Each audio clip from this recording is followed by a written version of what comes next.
The United States is engaging in fiscal child abuse. By accumulating massive national debt, Americans are saddling future generations with financial obligations that they never voted for, fundamentally compromising their economic prospects and future opportunities. Consider the basic unfairness of this arrangement. Today's voters approve spending programs, but tomorrow's taxpayers, many of whom are not yet born, will bear much of the costs. The current debt per citizen stands at $107,000, while the debt per taxpayer reaches $323,000. These are real financial obligations that will constrain both the choices and the prosperity of America's children and grandchildren. Persistent deficits and growing debt threaten long-term economic prosperity. As debt service consumes an ever larger share of the federal budget, future generations face unpalatable options, such as higher taxes, reduced government services, and slower economic growth.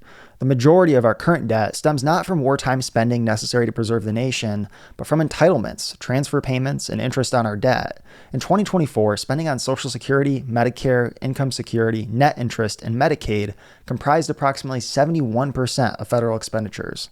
It's difficult to argue these programs significantly benefit the next generation, especially given their immense cost and the debt burden they create. Some defend current spending by claiming infrastructure investments help future generations. However, this objection fails on multiple grounds. First, the overwhelming majority of federal spending does not go to investments in America's infrastructure. Second, even if the government were using debt to fund capital investments, it would be a poorer allocator of capital than private markets, which direct resources to their most productive uses through price signals and profit incentives. Keep in mind that the government can't spend money that it doesn't first take from the private market either now or in the future.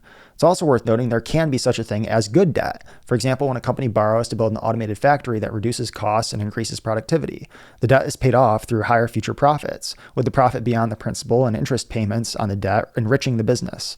However, in contrast to a business using debt to make a capital investment, the United States is using much of its debt to consume, rather than invest in productivity-enhancing capital. We're borrowing to pay for current consumption while pushing the costs onto future generations. Consider a somewhat similar, though imperfect, comparison.